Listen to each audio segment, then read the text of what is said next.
sure. So the amount of money needed, we consulted with CBO, we consulted with the Appropriations Committee, we consulted with the tax committees, and with other relevant departments. And the reason we have changed the number is to make sure there's a balance.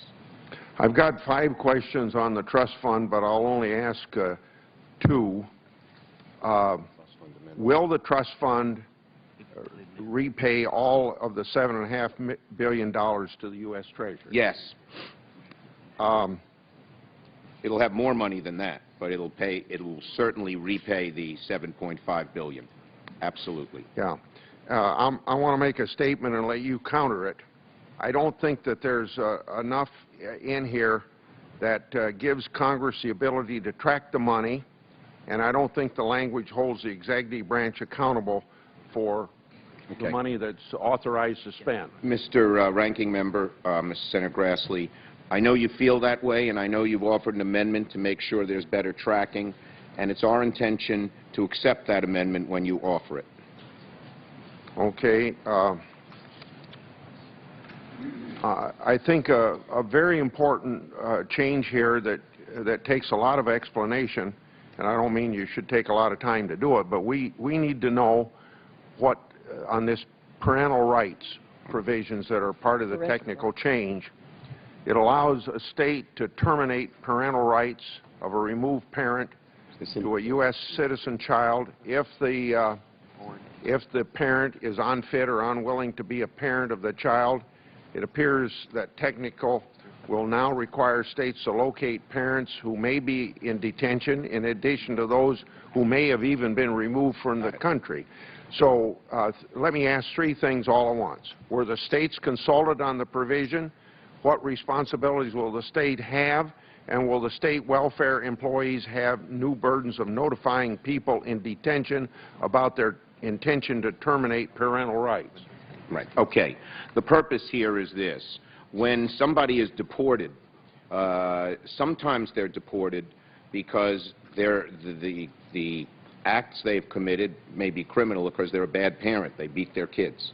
We don't want them to have any rights in that case. On the other hand, sometimes they're deported for other reasons, and their parental rights should not be extinguished. And we make that distinction here. We hadn't made it in the original bill. Sometimes it works, sometimes it doesn't. We did consult the states in doing this.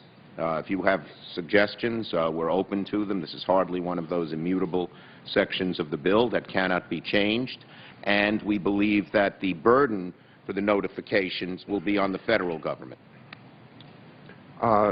Maybe Senator Feinstein would want to join in this in regard to the blue card. That's you. I need to know why this provision, well, let me say what I think the language does. It appears that the changes in the substitute related to the blue card applicant are obviously more than technical. According to the summary sent from Senator Schumer's office, the new change allows people outside the United States to apply for a blue card.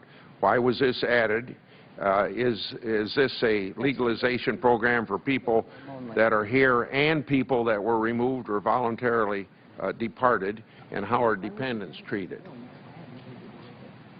As I understand it, what was added, and I just candidly saw it right now, is that an H-2A visa holder is eligible for the blue card. The H-2A is the current contract program that the adverse wage rate applies to that has been a real problem for farmers. But these contract workers come in annually and work ag in generally groups. So they would be eligible, apparently, for blue card status. I want to take a look at that, and I will, Senator. Will they be eligible for the blue card status after they have left the country? That's a good question. Well, is that your intent? No, this is not my intent. Okay. This got in, and I'm not aware, was not aware of it being put in. I just saw it 5 minutes ago. We can follow up on that later on. I will follow up with you. Yeah, okay. Yes, there's. I agree with the group of 8 that they put a merit-based into this bill, and the technical amendment compromises this, I think, considerably. It appears that the substitute makes changes with regard to this merit-based system. The underlying bill said that people in RPI status may be granted a merit-based immigration visa, yet on page 268 it says that the RPI individuals are not eligible. So I'd like to explain that change, and can someone explain why the point system was changed with regard to English proficiency? Okay. The merit-based system, the point system, which was largely put together by Senator Graham above everybody else, is for new immigrants. So when the RPI people want to apply for a green card, and there are some times when obviously they will be able to apply, they do not go through that system. That's what that clarified. It is for new immigrants, in answer to your question.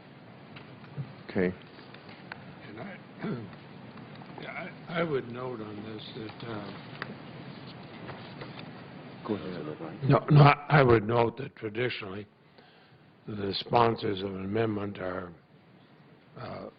allowed to just to amend their amendment, and then of course it's open to amendment. So is there any objection to the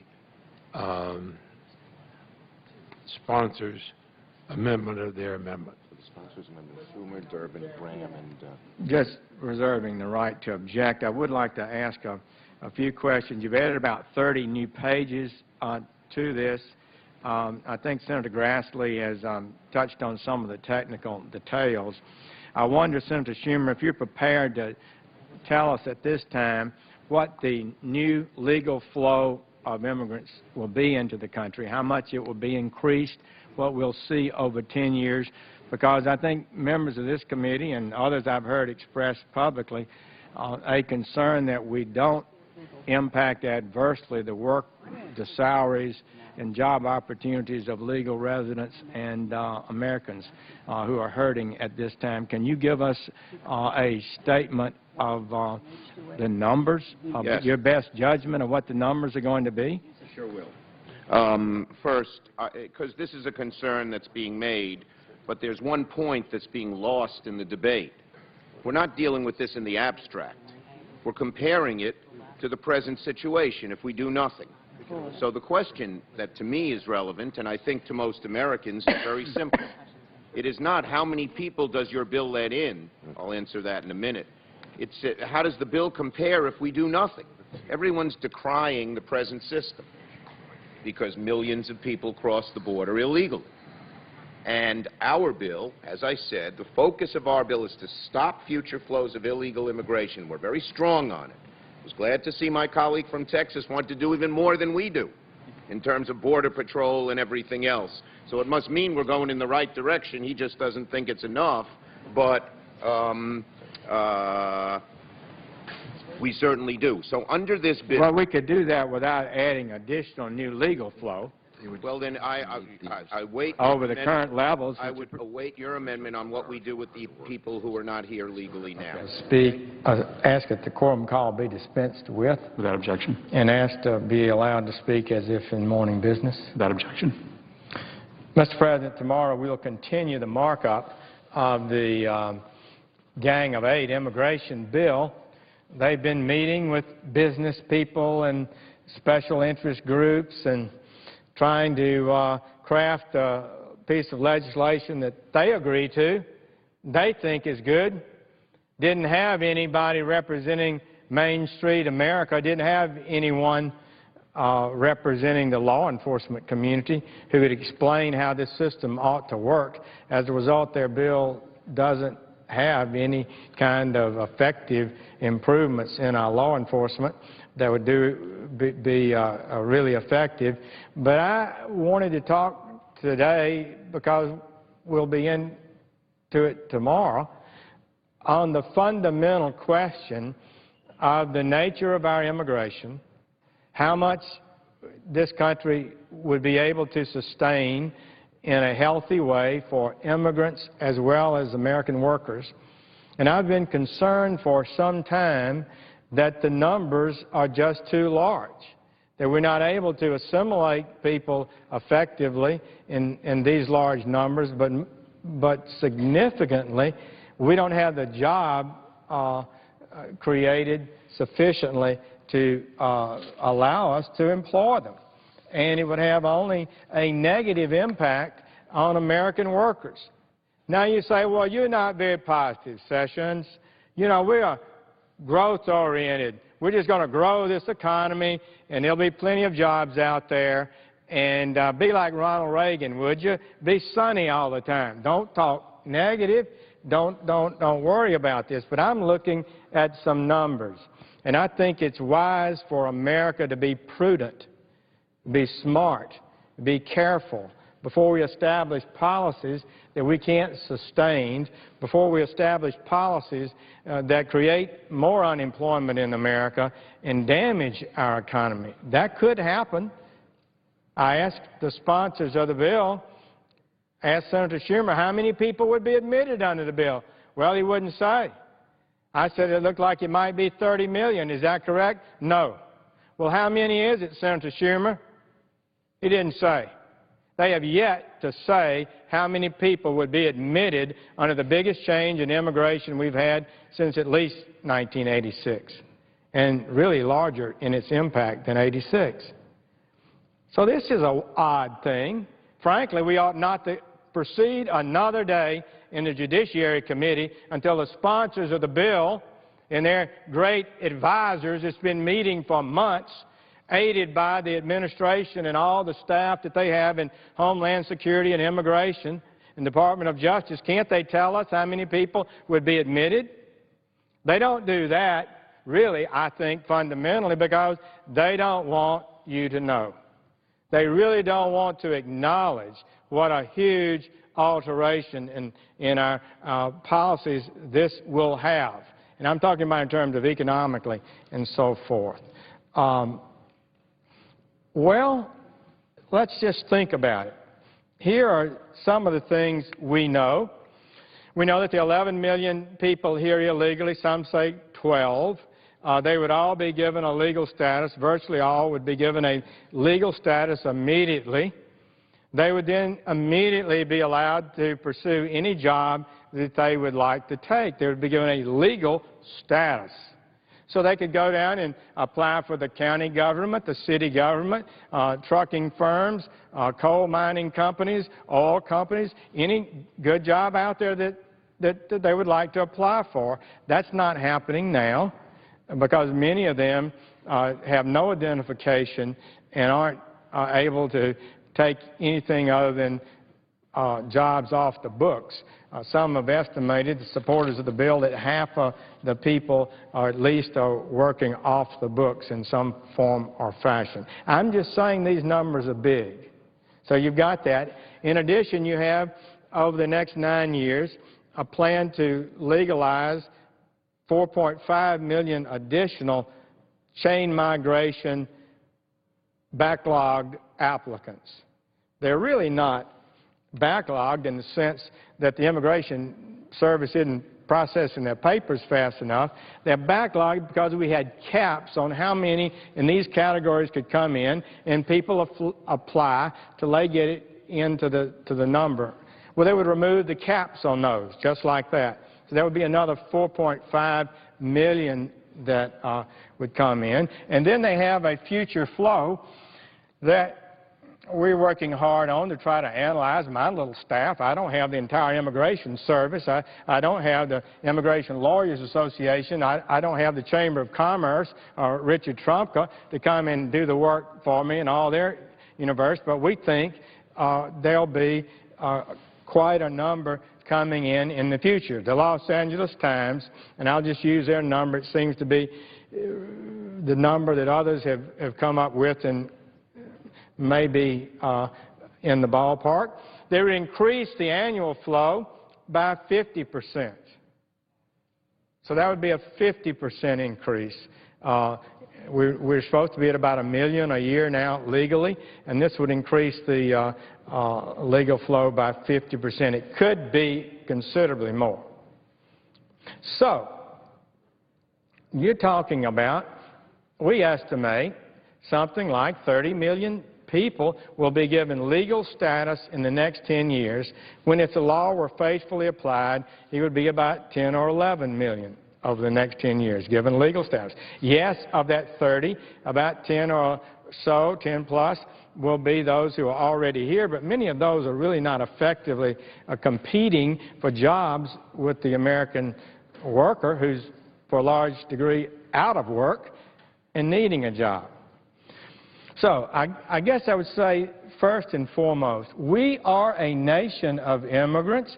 We've always had a generous immigration policy. 1 million immigrants a year exceeds that of any other country in the world ever. And we're about to absorb a huge bubble of new people, 15 million, and then we're going to increase the flow by 50%. So I'm asking, can we handle this? That's all I'm asking at this point on this subject. And we really should think about that. Don't we owe it to our workers to ask those questions? And let me just say this, Professor Borhaus at Harvard, himself an immigrant, the most serious student of immigration and wages and jobs in America, written a book on it a number of years ago, still writes papers and contributing to the debate. He demonstrates absolutely through intense high-level economic studies that increases in workers reduces wages. Surprise? More workers reduces wages. It allows a business to find a worker without having to pay more money. They'd be able to get people to work for less. And they like that. That's great for them. But my Democrat colleagues have been pointing out for a long time now, and sadly there's too much truth in their complaints, that the average wage of the American worker over the last, at least since 2000, and some say as far back as 1970, have not kept up with inflation. Profits doing pretty well for a lot of companies, but workers' salaries haven't even kept up with inflation. And our unemployment rate is exceedingly high today. Now, that's a fact. And Professor Borhaus attributes a good bit of that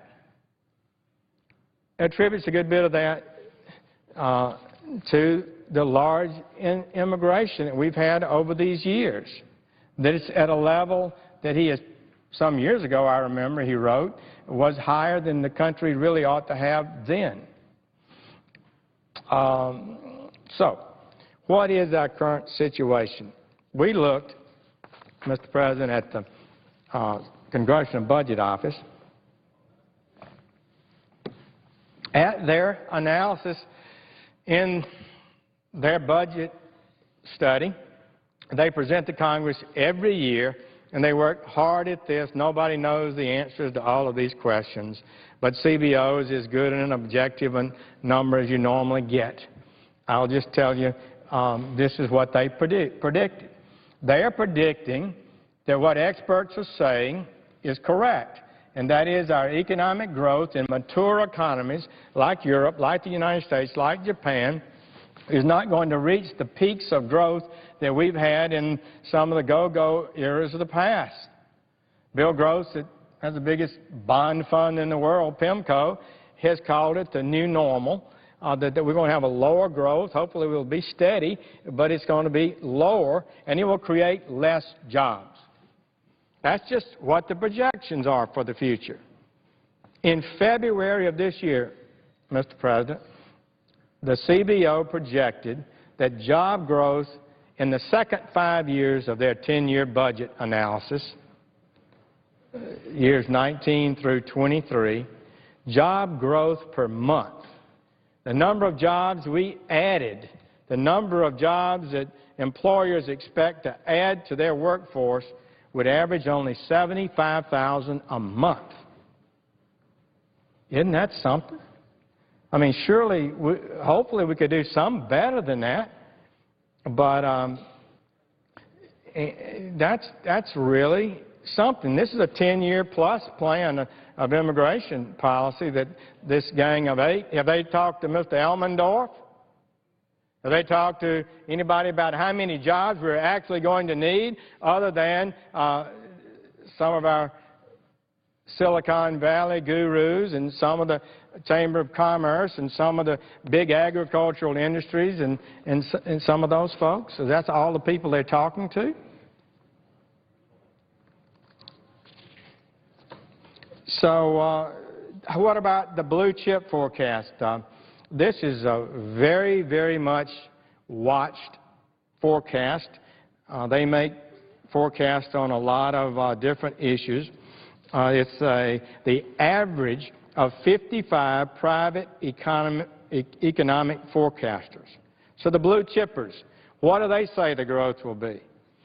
They say there would be 2.8% growth and that between 2016 and 2019, dropping to only 2.5% between 2020 and 2024. In short, they agree with CBO that economic growth will slow down over the next 10 years and not really pick up from the slow growth we're in now to any significant degree. A number of academic economists, Robert Gordon at Northwestern and Tyler Cowen at George Mason, argued that the United States economy has entered a long period of slower economic growth that is not likely to improve dramatically anytime soon. And just yesterday, the Wall Street Journal published their latest survey of 52 economists who predict steady but slow economic growth in the near term. Slow growth means job caution. It just means job caution. Adjust for population growth, and it will take 9 more years to return to the pre-recession levels of unemployment at the current rate of growth, according to the Brookings Institution. That's the liberal think tank. And they're saying it's going to take 9 more years just to get down the unemployment rate we have now to a more normal historic level in the United States. And at the same time, job participation, labor force participation is a record low. Since, I think it's the 1970s when not many women were working. We've gone that low. People are giving up looking for work. Was it 2 months ago? We had 88,000 jobs created in this country in 1 month. 88 people got employment. 486,000 left the workforce. Can you imagine that? 1 month. We only created 88,000 jobs while 486,000 left the workforce. We checked those numbers. About 1/5 of those were retirements. I'm sure some earlier than they wanted, starting drawing Social Security earlier than they intended to draw it because they couldn't find work. But 1/5, so a little less than 400,000 dropped out, gave up, couldn't find work.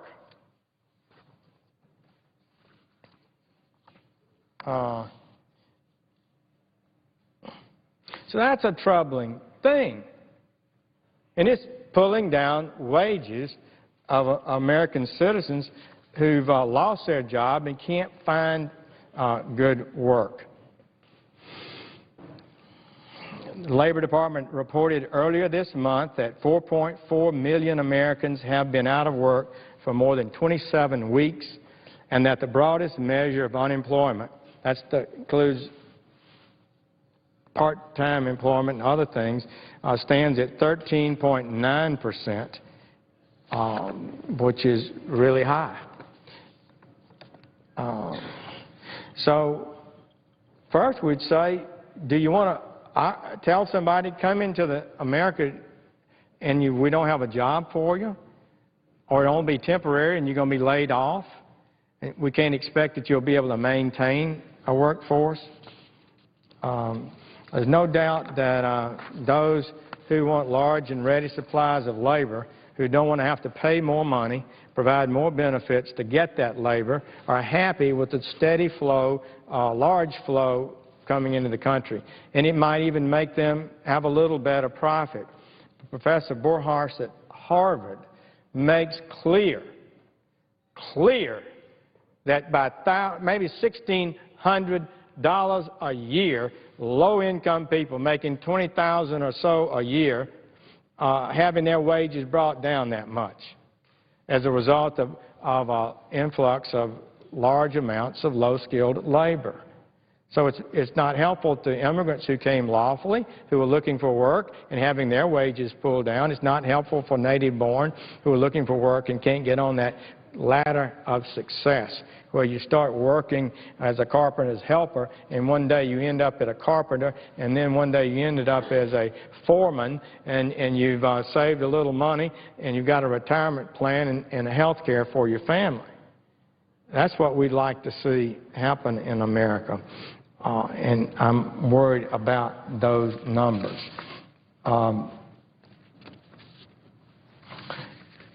Mr. President, we had a hearing. It's kind of hard to keep up with it. I believe this was the hearing in which we had, this was another hearing. We had a hearing on high-tech workers.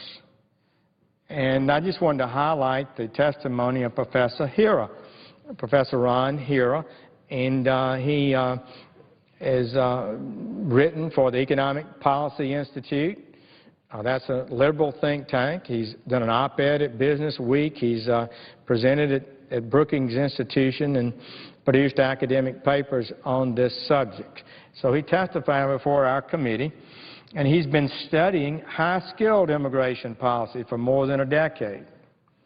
Now, most of the people entering into the Gang of Eight bill will not be high-skilled. Most of them will not be on the more merit-based point system that you heard about. It looks pretty clear that the number of people entering on the point-based system, where you have some sort of competitive process, although you get extra points if you have family connections, those people entering that way represent less than 10% of the legislation. Less than 10% of those who would be admitted under the legislation.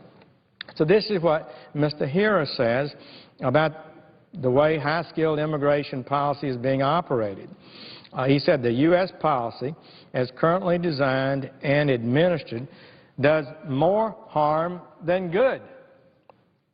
To meet the needs of the United States economy and U.S. workers, our guest worker and permanent residence programs need immediate and substantial overhaul, and we don't really have that kind of reform in this legislation.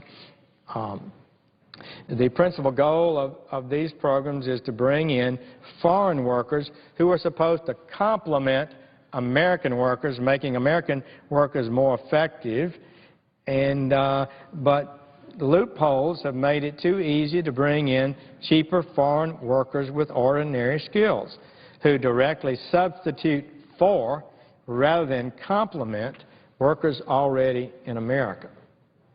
Instead of, you've heard this complementary idea that we can bring in foreign labor that helps the American workers be more efficient, and that it will make everybody better.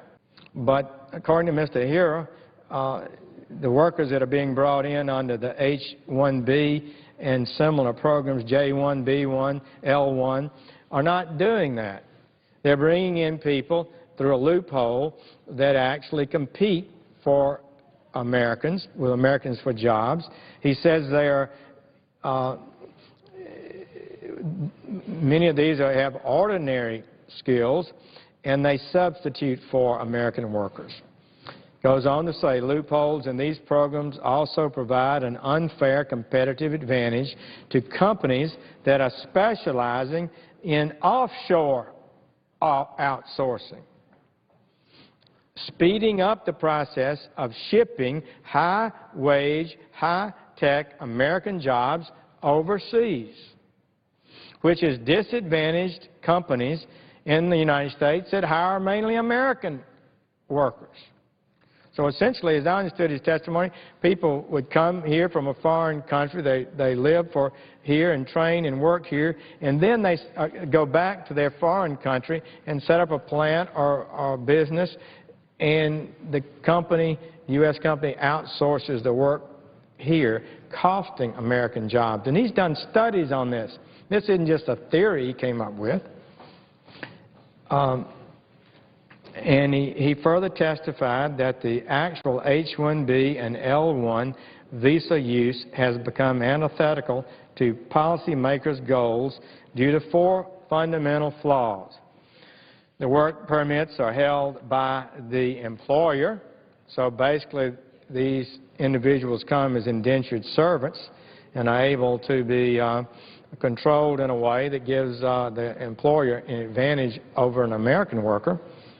Number 2, he says that the visa period is far too long for them to come. And in addition to the inherent design flaws, there's little oversight or enforcement on these programs. Nobody's watching them. According to Professor Hira, by closing H-1B and L-1 visa loopholes, Congress would create and retain tens of thousands of high-wage American jobs and ensure our labor market works fairly for American and foreign workers alike. So I'm summarizing now. In his opinion, the following needs to be done. Institute an effective labor market test. Make sure we actually need these workers.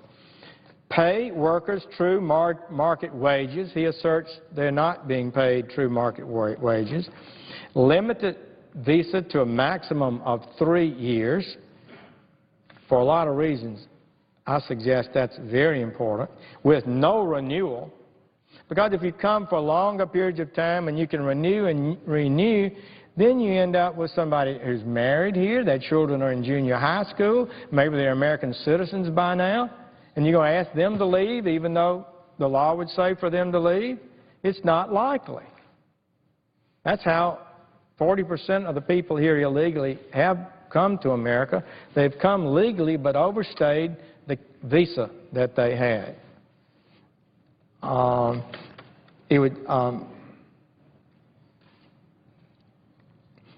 You should eliminate access to additional H-1B and L-1 visas for any H-1B dependent firm.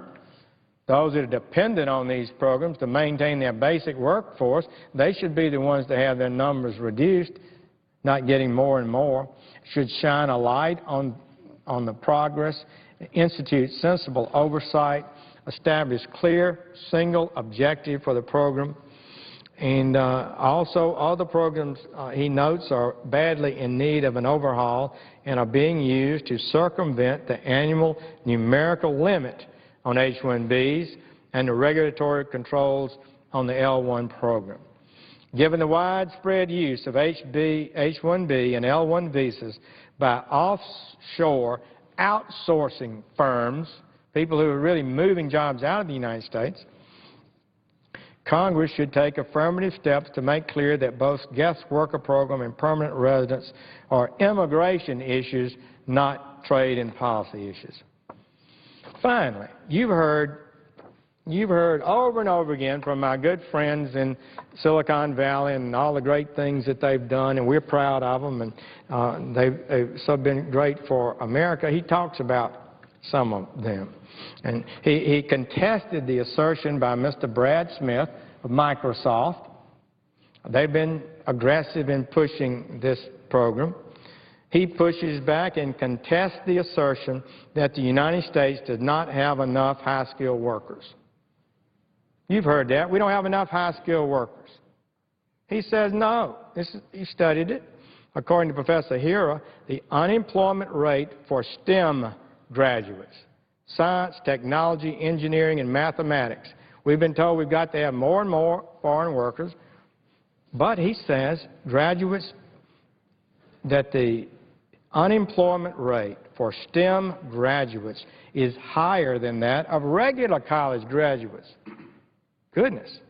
He noted that in the petroleum engineering field, things have gone better. Wages have increased, prompting an increase in the enrollment of in such programs by American college students who almost exclusively have filled the petroleum engineering job. That's the way the system's supposed to work. Wages start going up, there's a shortage of petroleum engineers and workers, people start majoring in that, and they go out and find jobs. That's the way the system's supposed to work. This example, he says, shows that markets do work when they're allowed to work. But he said that H-1B and L-1 programs are intervening in labor markets, and with that privilege should come accountability. So, Mr. President, I would conclude by saying I urge my colleagues, before we rush out and sign up on an immigration proposal that has all kinds of special interests and political interests, somebody asked the question, what is it doing to recent college graduates as well as low-skilled workers? Doesn't the actual statistical data from thorough experts indicate that these workers are struggling today? Many are unemployed, in much need of work. Peter Kirsanow of the Civil Rights Commission and Abigail Thornstrom, also on that commission, wrote a letter to the President and to the Congress that said that we don't have a shortage of low-skilled workers in America. We have a glut of them. We have more low-skilled workers looking for jobs than we have jobs. But to read the papers, you would think just the opposite, that we've got this crisis with high unemployment, high numbers of people dropped out of the labor force, and we've got to bring in more workers to do basic American work. And all I'm saying is an immigration policy needs to allow the right flow to come into America. It needs to be faithfully enforced. It needs to serve the national interest, not the special interest. It needs to remember the dutiful workers out there lawfully entered the country through immigration or native born, and their interests need to be protected in this process. I don't believe they're being protected properly. I thank the chair and would yield the floor.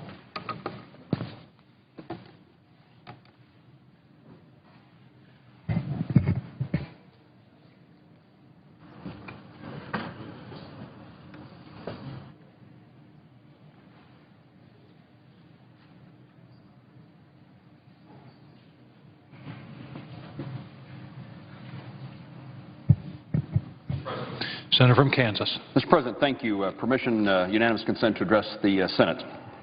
Without objection. Mr. President, thank you very much. Late last week, we learned of the apology by the Internal Revenue Service official about the targeting of certain information and applications for 501c4 organizations in this country. And certainly the indication is that because of certain words generally considered to suggest that that organization has conservative leanings, that those organizations were targeted for different or additional treatment at the Internal Revenue Service. And it was indicated that there was an apology offered, and this became a significant topic of conversation over the weekend by certainly elected officials, my colleagues here in the Senate, but by the American people as well. Last Wednesday, May the 8th, before this revelation was known, the Appropriations Subcommittee for Financial Services was holding its hearing, usually an annual affair, in which we were discussing the appropriations requests in the President's budget for the Treasury Department. And that gave me the opportunity to visit with Secretary Lew. And, of course, the Internal Revenue Service is a component of the Treasury Department.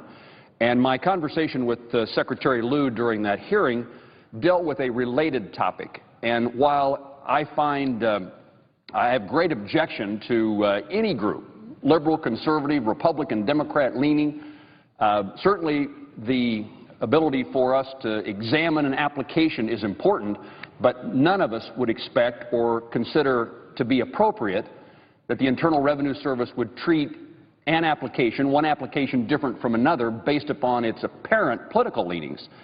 And while that is terrible enough, I also want to point out the topic that I raised with the Secretary, the Treasury Secretary, Jack Lew, last Wednesday.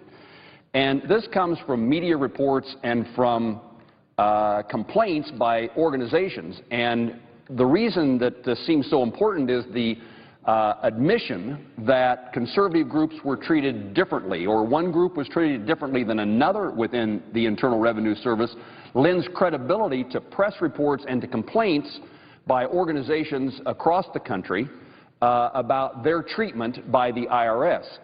And my questions to Secretary Lew, some of them that day, but also submitted in writing since then, deal with a number of instances in which it was reported by an organization or a press report that the Internal Revenue Service improperly disclosed information about donors to 50C4 organizations. Last April, the IRS apparently improperly disclosed Schedule B donor list on the Form 990 of an organization called National Organization for Marriage. It's a 501c4 group. And while the Form 990 is publicly available, tax laws and IRS regulations make clear that the Schedule B, that's the donor list on the 990, is not to be released for 501c3s or C4s. And so the issue was raised, the organization complained, it was reported in the press, and part of my inquiry to Secretary Lew is what has transpired since that point in time. Have the employees at the Internal Revenue Service who released this information, have they been challenged for their actions? Have they been admonished? Have they been treated appropriately for what clearly seems to be a inappropriate release of private taxpayer information? Second example was the IRS turned over several applications for nonprofit status, including the pending applications for tax-exempt status for a group, for several groups, and they were released, ended up in the hands of an organization called ProPublica. And again, while the applications for nonprofit status are available to the public after an exemption is granted, they are protected from tax return information as tax return information while that application is pending. And this organization then published that information despite what I understand to be a felony. Publishing unauthorized tax returns or return information is a felony punishable, up to 5 years in prison or a fine up to $5,000 or both. And again, my question of the Treasury Secretary is, I've not been able to confirm that any action has been taken, any recommendation from the Treasury Department to the Justice Department that anybody be prosecuted for publishing private taxpayer information. Finally, we learned earlier this year that, again, something described as an inadvertent IRS disclosure related to releasing one page of the Schedule B showing donors to the Republican Governors Association. These are alarming in and of themselves and become more significant to me, having learned that there is a bias, a treatment different of one taxpayer over another at the IRS. And while it is important for us to determine, and I'm anxious to read the Inspector General's report as to the findings about what occurred with the singling out of certain organizations for a different kind of treatment at the IRS, I also think it's important for us to pursue the issue of the release of information that comes from one organization's filing that is inappropriate to release and ultimately being used by an organization that apparently has a different political perspective than the one whose application is pending. And so I would raise this issue that now that we know that something is wrong at the IRS, there is more to be discovered as we look at how did this information get released? Were people who released it punished? Was the publication of this, the individuals who published this information, is there any pending criminal action against them for the publication? Again, I'm surprised by the circumstance we find ourselves in. I would not have expected that the IRS, which must be, needs to be, has to be above the political fray. The IRS can never be an instrument of any political party, of any administration, of any political philosophy. All Americans have the right to assume that the Internal Revenue Service, which has great powers and great consequences upon the American people, upon the taxpayers of this country, is operating in a neutral, fair, and appropriate manner. And so the circumstances now present themselves in which we have to wonder about more, and the allegations, these three examples, perhaps being only three of many, but these three examples being ones that now are worthy of additional concern by members of the United States Senate, but more importantly by the IRS and by individuals within the administration responsible for the management and governance of the Internal Revenue Service and the Treasury Department. So I have submitted a series of questions to Secretary Lew. I look forward, as a member of the Appropriations Committee responsible for the Internal Revenue Service's appropriations, to see what those answers are and to make certain that appropriate action is taken in regard to individuals who apparently have violated the public trust, with the understanding that all of us expect the privacy that the Internal Revenue Service is to provide. So, Mr. President, I want to once again outline that while we learned something over the weekend that is very troublesome, there may be much more to this story that has yet been told, and I'm anxious to see the answers that come from the Treasury Department in regard to the Internal Revenue Service. I was pleased, and I would say, in fact, I would encourage members of the United States Senate, Republican, Democrat, whatever political leanings, Americans, all to reach the same conclusion, that regardless of political persuasion, regardless of philosophical bent, the idea that the Internal Revenue Service and its tremendous enforcement capabilities and its tremendous consequences that it has to the American people in decisions that it make always be above the political fray. And so, Mr. President, I thank you for the opportunity to be on the Senate floor today to outline an extended concern I have about actions at the Internal Revenue Service, and anxiously await for the Treasury Department to respond and provide answers to our subcommittee, to the committee, and to the full United States Senate.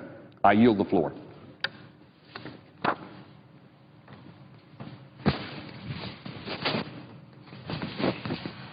Mr. President. Senator from Connecticut. I ask that I be able to speak as if in morning business. Without objection. Thank you, Mr. President. On December 14th of last year, the world watched in horror as we received news that in Sandy Hook, Connecticut, 26 and 7-year-olds were killed at the hands of a gunman wielding a semi-automatic rifle, armed with multiple 30-round clips, as well as 6 of their teachers and professionals who were charged with caring for them. 26 people died in that school that day, and the world has not been the same since. The state of Connecticut, as well as other states like New York and Colorado and many others, passed some of the strongest laws trying to bring some common sense to our gun laws in a generation. This body, though, has, in the days since Sandy Hook, done nothing. We debated a bill supported by 90% of Americans that would extend background checks to most all gun sales in this country, just to make sure that criminals and people with serious mental illness didn't have their hands on guns. And even though it got 55 votes here, it didn't become a law because of a strange rule that we have here requiring 60 votes for most everything that comes through this place. And while everything that we've done here has been driven by that memory of what happened in our state, what happened to those 20 beautiful little first graders, the fact is that 28 people died that day, including the gunman and his mother, and that is less than die every day in this country at the hands of gun violence. The everyday deaths that occur in our cities and suburbs throughout our country, has kind of become raindrops in this nation. We've become callously used to the fact that people die all the time at a greater rate than almost anywhere else in the world due to guns. And so, Mr. President, what I'm intending to do is just come down to this floor week after week after week until we get our act together and do what the American public wants us to do, which is to keep guns out of the hands of criminals and try to get the most dangerous weapons back into the hands of law enforcement and the military. I'm just going to come down here week after week and tell the simple stories of the dozens of people every day who lose their lives due to gun violence. Here's the number. Since December 14th, that awful, terrible day, 3,966 people have died at the hands of a gun. By the end of today, depending on how tonight goes across this country, that number could be 4,000, because we're averaging about 30 a day all across this country. And well, people have gotten to know the victims in Sandy Hook due to some amazing reporting that's taken place. People don't know the stories of the people who die every day. And so I'm going to come down here every week and try to tell the stories of those people, to give voice to these victims. So let me talk about a few more this afternoon, Mr. President. Let me focus on my state to start. Let me focus on Hartford, Connecticut, where just a few days ago on May 8th, Felix de Jesus III was killed when he was simply going to sell a electric tablet, a Samsung electric tablet, with someone that had agreed to buy it over Craigslist. His father said this guy kept on calling and calling, so the guy arranged to see me, and the father said of his son, he's told me, "I'll just be right back, Dad." At around 8 p.m. on May 8th, police received a 911 call, and they found him dead in his car, suffering from a single gunshot wound. His father said, "They took my son, my only son. Now his kids are left alone with nobody except for us, and that's just not right." He had a 1-year-old and a 2-year-old son. He was just going to sell a tablet computer, and he was shot in the head and died, leaving a 1-year-old and a 2-year-old behind. He was doing everything that he was supposed to do. He was a graduate of high school. He was working at a local hotel. He was engaged to be married, left behind 2 children. Out in Northern California, the day before, on May 7th, a 45-year-old man fatally shot his wife and their 2 young daughters in their home, and he got away. His wife, Sandy, and their 2 daughters, Shelby, 8, and Shasta, 4, all had been shot multiple times. There had been calls out to the home for domestic disturbances in the recent weeks. The kids were pulled out of school. Something clearly was going on in that house. And this guy was a dangerous guy. In 2002, he had been charged with distribution of drugs, felony possession of a firearm, possessing a machine gun. He pleaded guilty, and he'd been in prison for 10 months. We're still trying to figure out only about a week later if this guy was supposed to have weapons in the first place. But we know that even if he was banned from buying weapons, it wouldn't have been that hard for him to get them. We can't say for certain how he came across the weapons that killed his wife and 2 kids. But if he was a criminal that was on one of these lists, it wouldn't have been that hard for him simply to go on the internet and buy a weapon, or go to a local gun show and buy a weapon, because if he went either of those routes, according to current law, he would have never been checked, likely, if he was a criminal. Sandy, 34, Shelby, 8, and Shasta, 4, killed on May 7th. Stephen Jones was killed that same day. A lifelong resident of Charleston, Massachusetts. He was 21 years old. His friends said everybody loved him. You would never expect something like this to happen to him. He wasn't in the streets. He was just into sports and partying. This is a shock. Stephen Jones was breaking up a fight when a gun went off and he was killed. His uncle said he was the definition of a good kid. He was just there trying to break up a fight, and he then ended up getting shot. 21 years old. And by now, everybody knows what happened this weekend in New Orleans. Gunmen opened fire on people marching in a neighborhood Mother's Day parade. The FBI described it as just a flare-up of street violence, and 19 people were wounded. 10 men, 7 women, a boy, and a girl. The children were both 10 years old, and luckily they were just grazed by the bullets, and they are reported today to be in good condition. There are so many weapons on our streets today, most of them there illegally,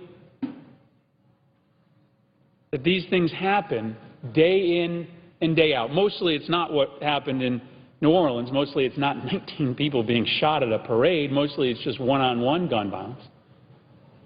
But we refuse to do anything about it. 3,966 people just since Newtown have died from guns. And our response is nothing. It was awful enough to read about the violence at that Mother's Day parade. But I want everybody to think about what kind of Mother's Day Nicole Hockley, the mother of Dylan, had on Sunday. What kind of Mother's Day it was for Nelba Marquez Green, the mother of Anna. What kind of Mother's Day Francine Wheeler got to have without her son Ben, or Jackie Barden without her son Daniel. As awful as it was to think of 19 people being shot in New Orleans at a Mother's Day parade, it was just as horrifying to read an op-ed that these 3 mothers submitted yesterday on Mother's Day. They wrote, "The gravity of the moment that comes with holding your child for the first time, looking into their eyes, rocking them to sleep, allowing their breath to fill your heart, marveling at how nature has taken a part of you and a part of your husband to create something uniquely beautiful. The seriousness of that moment is only eclipsed by the moment you discover that your little boy or little girl is forever gone, just a few hours after watching them wave at you from the back of a school bus. We are constantly asked," these mothers wrote, "how do you go on?"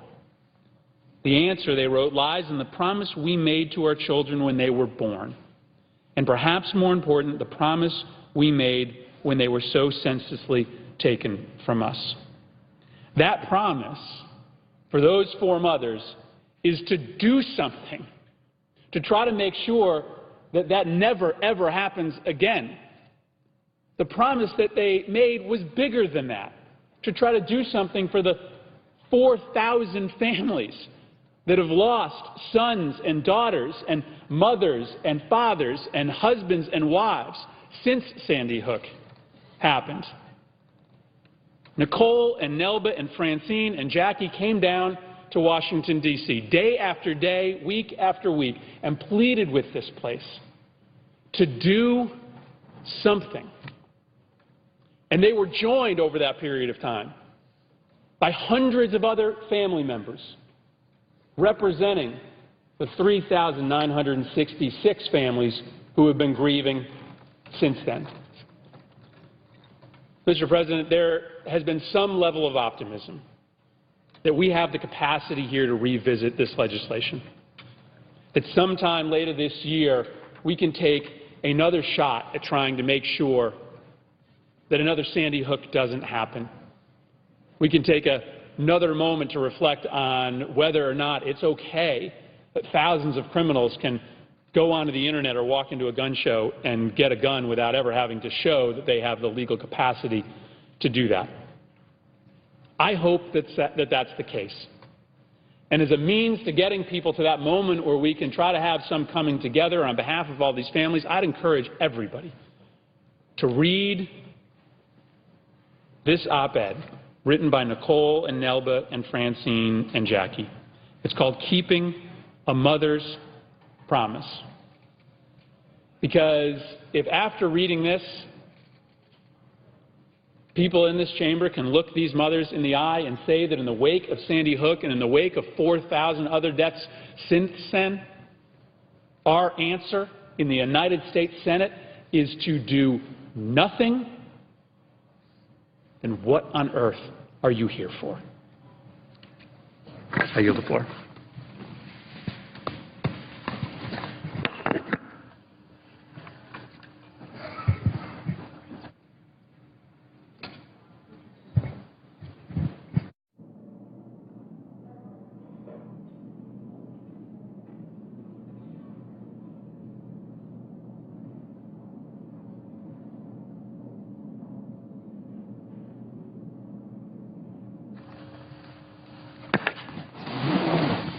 Mr. President, I note the absence of a quorum.